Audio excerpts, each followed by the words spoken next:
Olá, bem-vindos ao Memórias à União. Hoje nós temos o prazer de receber o ex-presidente da empresa, da União, o ex-deputado, ex-procurador, hoje aposentado, um homem de letras, Ramalho Leite.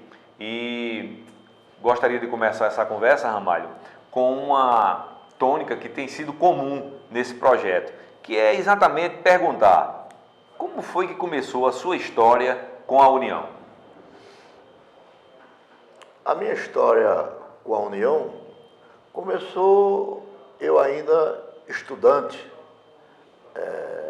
do liceu, no governo Pedro Gondim, e que eu comecei a trabalhar na União como revisor.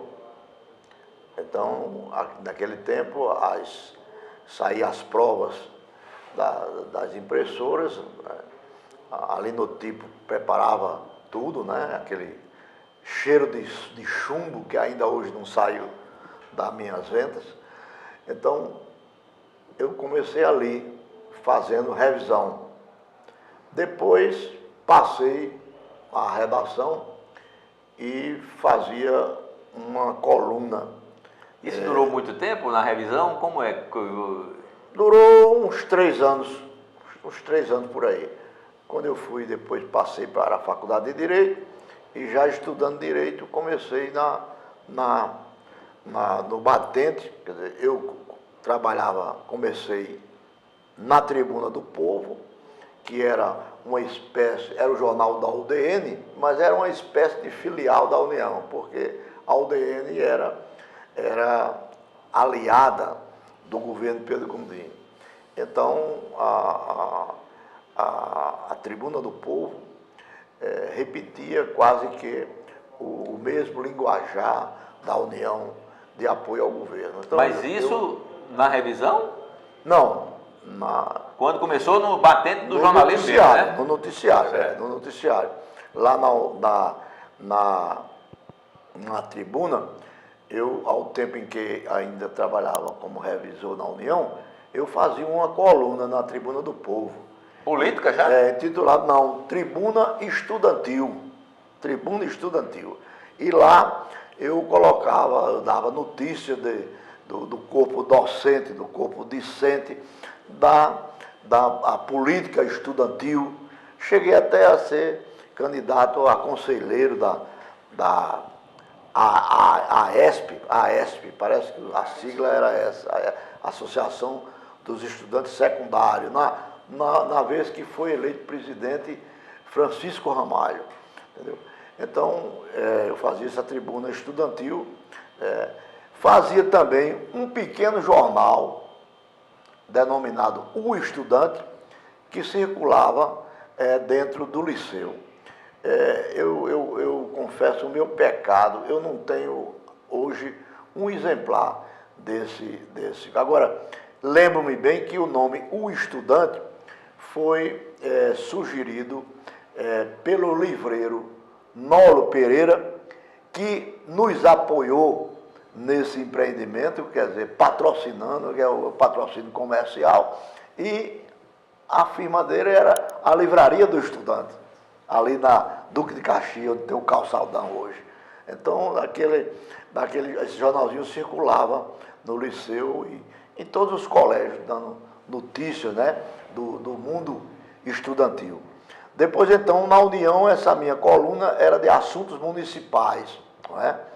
E foi lá, nessa coluna, que, por exemplo, nasceu uma grande amizade minha, que era o deputado Edivaldo Mota, de Patos. Nessa época ele era vereador e afastado da prefeitura, da Câmara, era secretário do prefeito Zé Cavalcante. E ele, por telegrama, me mandava as notícias de Patos, né?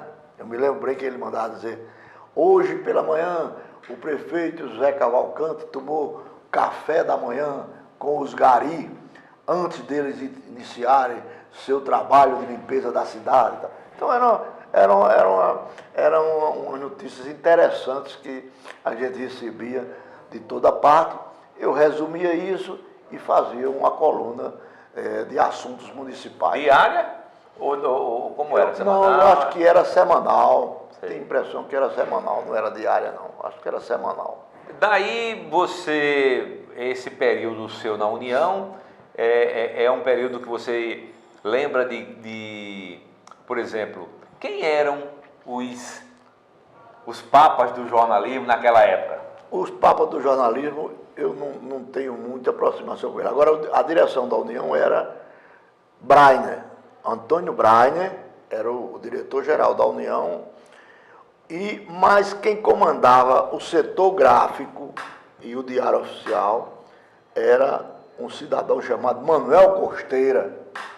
Manuel Costeira. Então, o Costeira era o homem que segurava o Diário Oficial. Ele era mais vinculado ao Palácio do que à direção da União, porque ele só rodava o Diário Oficial quando autorizado, né? Depois que recebia a ordem do Palácio. Às vezes o governo tinha alguma coisa para publicar e ele segurava o Diário Oficial. Então ele era o homem do Diário Oficial. Nesse período, Ramalho, aí como já na coluna sobre os municípios, e também era um momento de uma certa efervescência política, né? Porque ali bem próximo da Revolução já tinham, né, É verdade. Como era que era o clima, como era que vocês lidavam com isso? Olha, nessa época da Revolução, a gente estava na União, acho que estava o Gonzaga, Jório Machado, Adalberto Barreto, né? Esse pessoal todo, se eu botasse a memória para funcionar, eu me lembraria de outros nomes, mas fiquemos nesse. Era um pessoal que dava uma cobertura aos movimentos das ligas camponesas, aos movimentos sindicais. Então, era um pessoal de esquerda que dava uma vitrine de esquerda ao governo Pedro Gondim. Então, esse era o dilema do governo. Ele tinha na União essa vitrine de esquerda, mas o Palácio se sustentava com o apoio da Várzea, com o apoio do grupo da Várzea, da UDN histórica, né? Ele era PDC, mas tinha o apoio da UDN. Então, esse conflito estourou em 64, quando Pedro teve que remanejar algumas peças do governo, colocando pessoas ligadas ao grupo da Várzea no seu governo. Foi nesse período que entrou no governo o Sindulfo Santiago, que era cunhado de Joacir Pereira, que era o líder, na época foi intitulado até de líder civil do movimento militar na Paraíba. De modo que Pedro Gondim, com essa atitude dele, ele sofreu, porque chegaram até a dizer que durante o período de se definir, teria havido duas notas, né? Uma de um grupo favorável ao regime e outro que se mantinha fiel a Goulart, o que ele realmente sempre desmentiu. Você, nessa época, já estava no curso de Direito? Ou já tinha terminado? Não, eu estava no curso de Direito ainda, fazendo Direito, e eu era aluno da faculdade quando houve aquele movimento da chegada de Lacerda à Paraíba, e que os estudantes secundários invadiram a faculdade de Direito. Que é ali ao lado do Palácio, né? Do Palácio, e depois o diretório estudantil, que era presidido por Zé Tarcísio Fernandes, segurou, aliás, encampou o movimento. Já que era na faculdade, o movimento começou com os estudantes secundários, que invadiram a faculdade de Direito. Mas aí o diretório encampou o movimento e terminou por coordenar toda aquela movimentação que era em protesto pela visita de Carlos Lacerda à Paraíba, visita que, aliás, não se efetivou, porque o Lacerda, quando tomou conhecimento, ele vinha para cá ser padrinho de casamento de um filho de João Agripino, um negócio desse. E então ele recuou, veio em outra oportunidade, foi recebido no palácio e tal, mais tranquilamente. Ramalho, ali você, estudante de Direito, trabalhando na União, o movimento das ligas camponesas, o governo, migrar para a política aí foi fácil? Eu migrei para o palácio primeiro. Passei a trabalhar na sala de imprensa. Nesse tempo não tinha a Secretaria de Comunicação. A sala de imprensa do palácio, que era coordenada pelo jornalista José Barbosa de Souza Lima. Zé Barbosa. Então, Pedro Gondim foi fazer uma palestra na faculdade de Direito. Quando ele saiu, eu acompanhei apressado, porque ele andava muito apressado, mas ele andando e eu conversando, ele a pé da faculdade de Direito para o Palácio. Aí eu digo, governador, me leve para trabalhar no Palácio, eu trabalho aqui na União, eu quero ir lá para a sala de imprensa. Aí ele disse, de onde é que você é? Eu digo, eu sou de Borborema, sou filho de Arlindo Ramalho. Aí ele disse, a origem é boa, procure Zé Barbosa. Aí então eu procurei Zé Barbosa, passei a trabalhar no Palácio. Acompanhei Pedro Gondim muitas vezes, ele gostava muito de mim, e eu acho que estava por causa das origens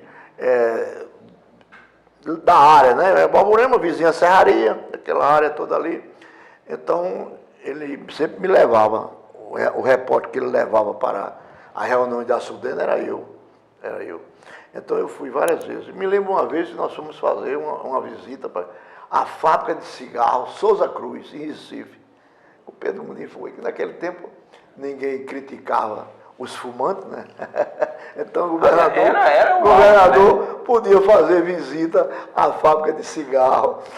Então, ainda não era politicamente incorreto, né? Depois, quando ele foi deputado federal, nós apoiamos ele lá em Borborema. Meu pai era prefeito nessa época e apoiou Pedro Gondim para deputado federal.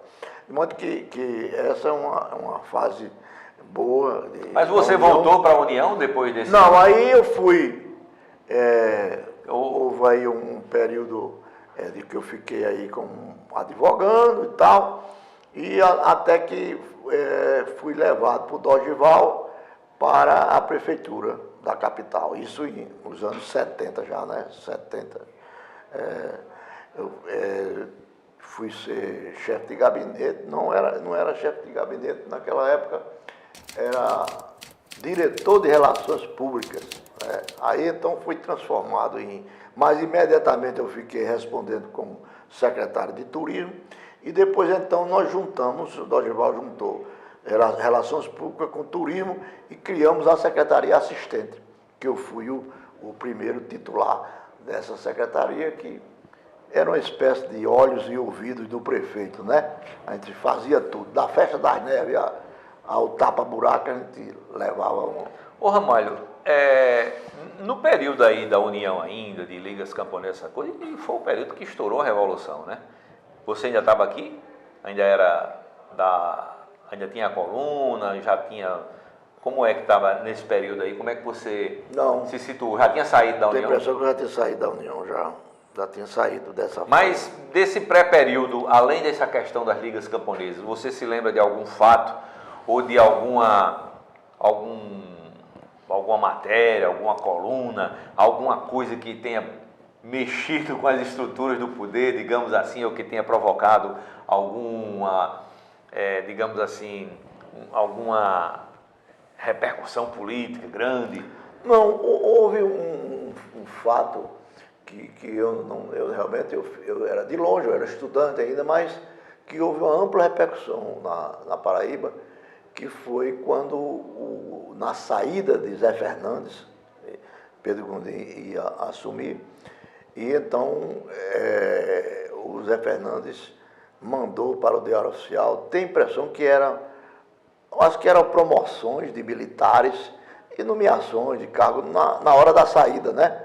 E então tentaram empastelar a União e o Diário Oficial. Então houve um atrito, né? Alguns militares se encastelaram na União e outros que tentavam entrar para derrubar o jornal. Quem era do PSD estava comandado por Zé Lira, que era ligado a Zé Fernandes, e quem era da UDN estava comandado por Luiz de Barro. Luiz de Barro, que era sempre seu adversário querendo entrar. Então, de modo que foi um fato que teve muita repercussão na Paraíba e, de certa forma, envolvia a União.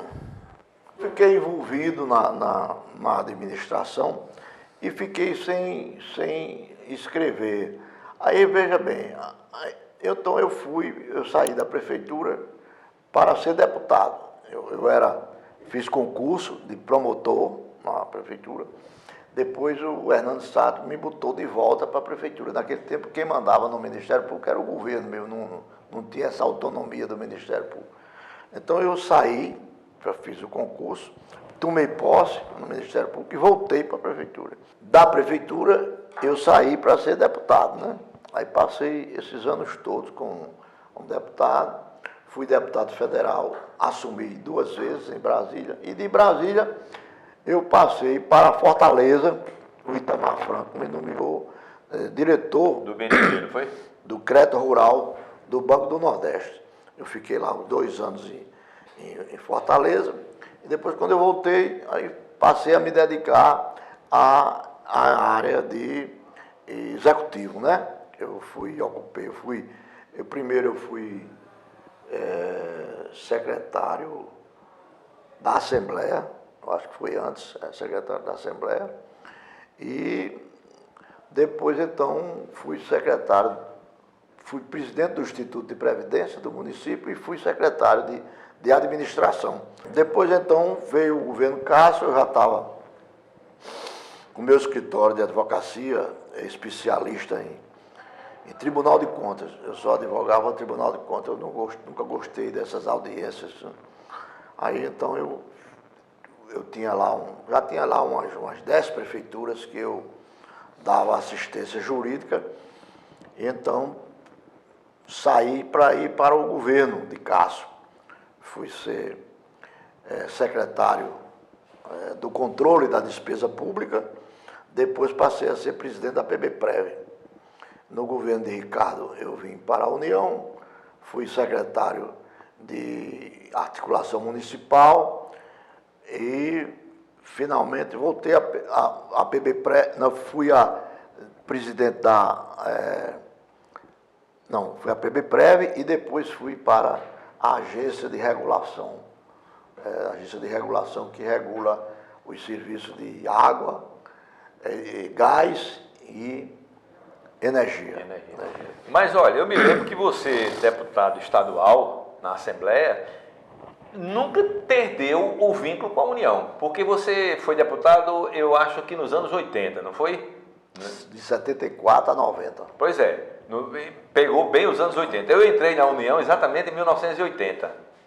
E eu me lembro que você frequentava a redação da União. De vez em quando você estava lá. Embora a União fosse do governo e você fosse da oposição, eu me lembro que na época você era oposição, mas você sempre presente. Porque eu me dava muito bem com o pessoal de redação. E depois, no período que eu fui líder do governo, eu tinha mais presença realmente na União. O governo, eu fui os 4 anos de Buriti, eu fui líder do governo, né? Eu fui líder do governo nos 4 anos de Buriti. De modo que eu tinha realmente uma ascendência permanente, né? Não digo ascendência, mas digo uma presença quase que permanente na União, porque a União era o órgão de divulgação do governo, e eu, como líder do governo, tinha interesse no que se passava lá e do que se publicava também, não é? A gente se orientava muito pelo que estava lá na União. E a vinda para a superintendência, como foi que... A vinda é o seguinte, eu estava na campanha de Ricardo, ajudei uma parte na cúpula, inicialmente, e depois saí para me dedicar à minha área no interior. E na hora da composição aqui,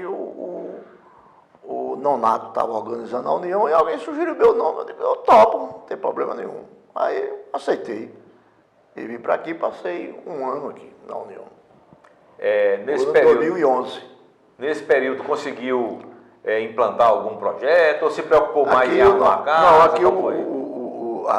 eu, na hora que o governador tem aquela história de fazer a apresentação dos auxiliares, e houve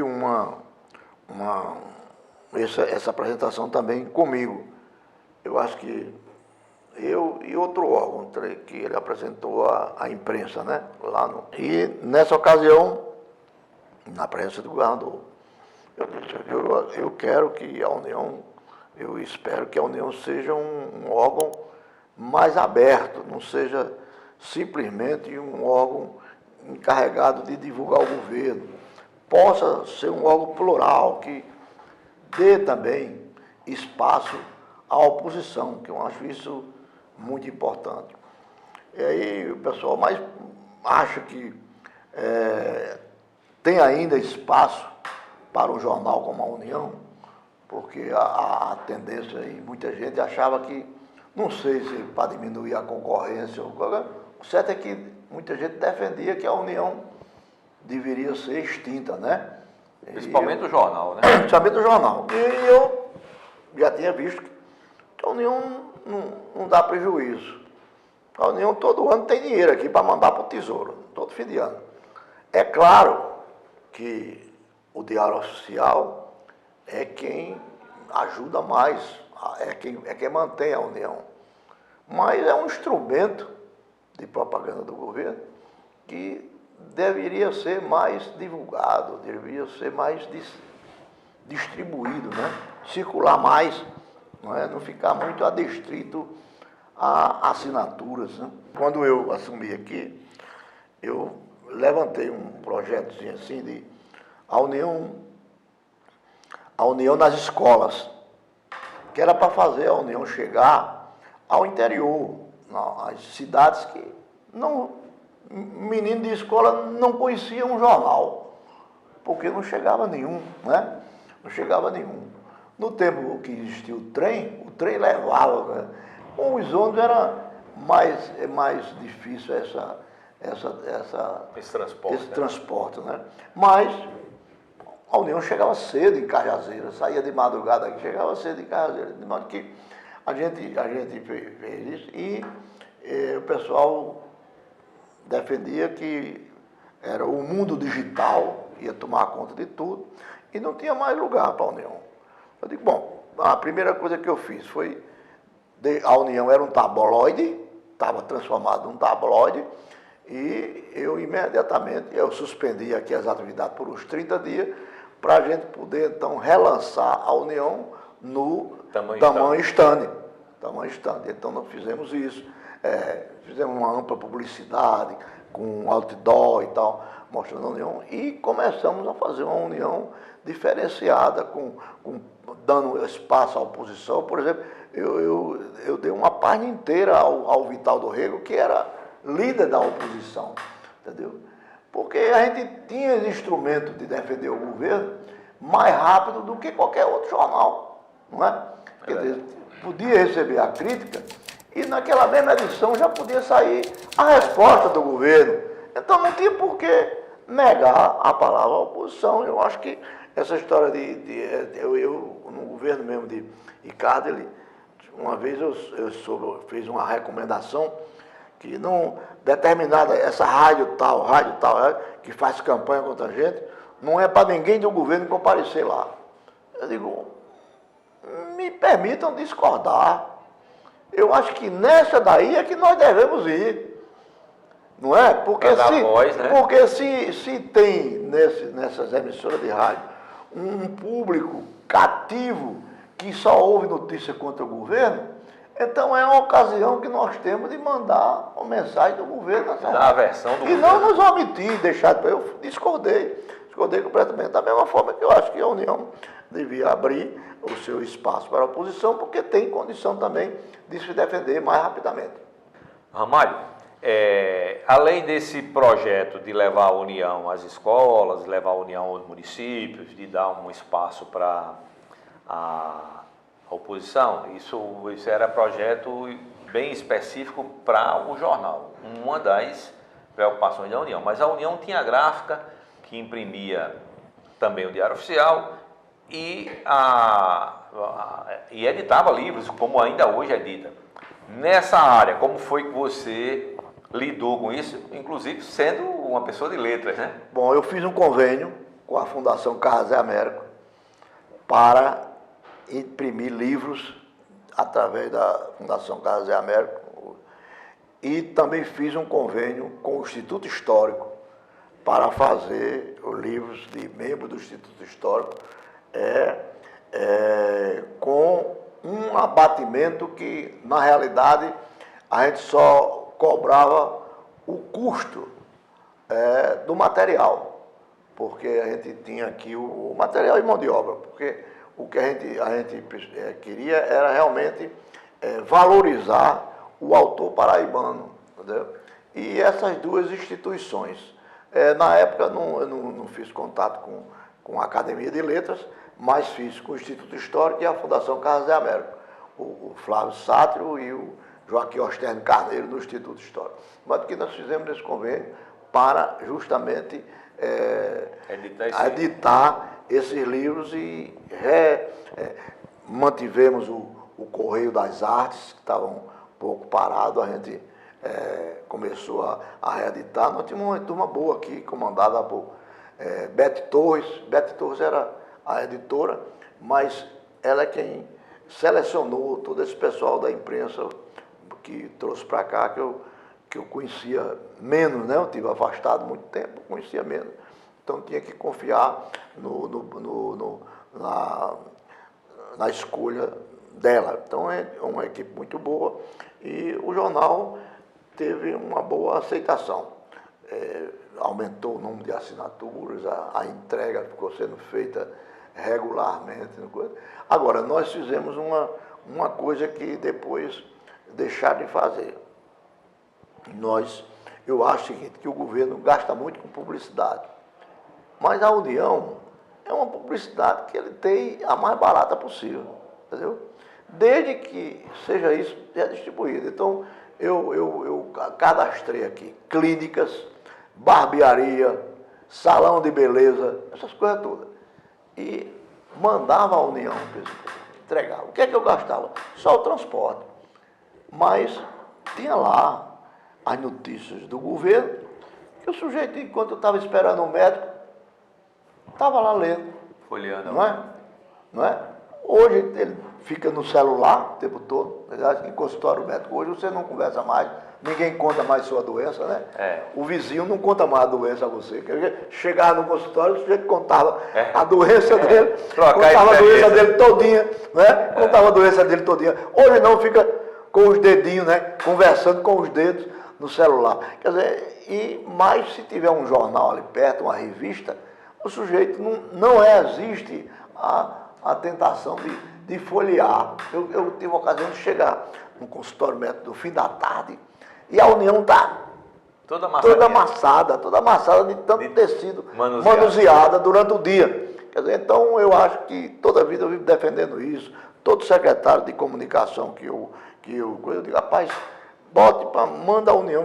Hoje, como é uma empresa, já fica mais difícil, mas é fácil fazer umas assinaturas a preço de custo, mais barato, para ter nesses ambientes, porque realmente divulga, né?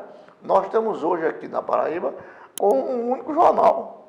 Quer dizer, até a propaganda da Tabajara diz, o melhor impresso da Paraíba, melhor não, o único, né? A União está como Raimundo, é primeiro e único. É primeiro e único. Entendeu? Então tem que ver isso, porque você não tem um jornal de oposição. Em 30, João Pessoa tinha um jornal de oposição. E no discurso de posse dele, ele fez questão de dizer que gostaria muito de que a oposição, da crítica, que se fizesse a crítica para tentar corrigir os erros, né? Você não pode, hoje, agora aqui não tem, se você quiser brigar com o governo, você tem que ir para Pernambuco, como o João Dantas fez, porque aqui não tem como brigar, não.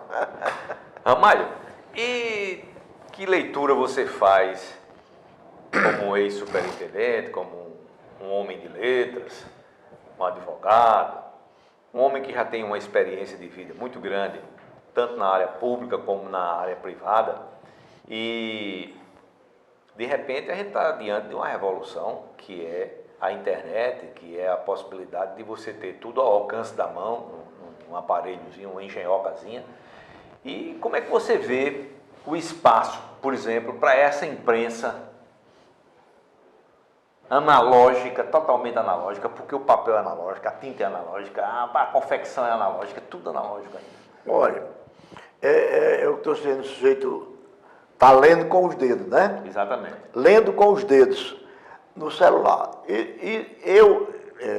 Realmente eu prefiro o cheiro de tinta. Estava mostrando aqui a vocês agora esse livro que eu mandei buscar, eu peguei e comprei no Rio Grande do Sul. É de Pereira da Silva, chama-se O Pó das Sandálias. É um livro de poesia, eu não sou muito chegado à poesia não, mas mandei buscar pelo fato desse livro estar completando 100 anos agora em 2023, né? E esse autor é o primeiro paraibano que ocupou uma cadeira na Academia Brasileira de Letras. É de Araruna, nasceu em Araruna, poeta Pereira da Silva. De modo que eu estou pensando em falar aqui com o Naná, com a EPC, né, para tentar reeditar isso no próximo ano, numa homenagem ao primeiro paraibano. Agora, por que o livro? Porque o cheiro da tinta é muito melhor do que a contaminação das bactérias que tem no celular, entendeu? Então, você diz, eu prefiro, agora, eu estou fazendo alguma coisa? Estou fazendo. O governo está fazendo? Está. Nós fizemos um convênio com a Secretaria de Educação, entendeu? Para divulgar nas escolas os autores paraibanos. Então, nós temos umas fotografias, auditórios lotadíssimos, os colégios, já fomos em 3 colégios em Mangabeira, aquele Instituto de Educação, no Liceu. Então, nós temos um grupo de acadêmicos que estão cuidando de dar essas palestras.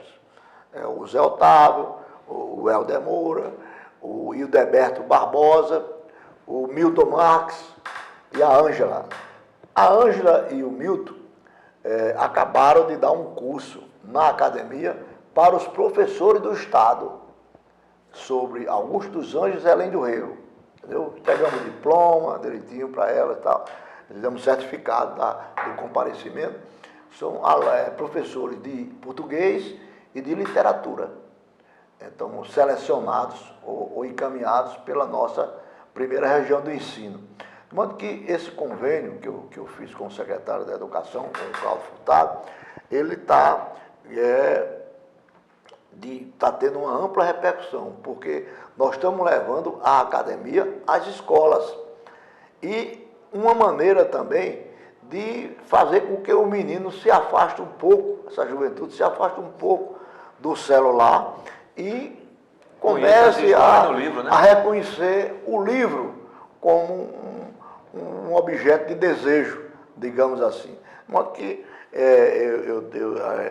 eu fiz agora mesmo, estive em Mamanguape, a Academia de Ciências, Letras e Artes do Vale do Mamanguape, que é presidida pelo desembargador Marcos Cavalcante.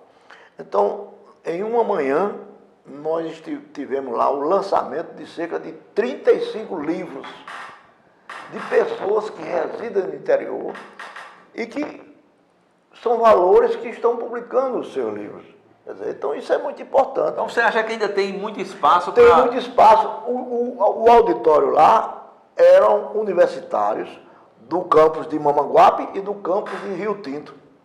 Eram estudantes universitários, entendeu? Então, eu acho que tem muito campo ainda para que o livro físico seja reconhecido. Compete também aos diagramadores, pelo menos encantar o leitor pela capa para trazer o leitor. De modo que eu acho que tem espaço.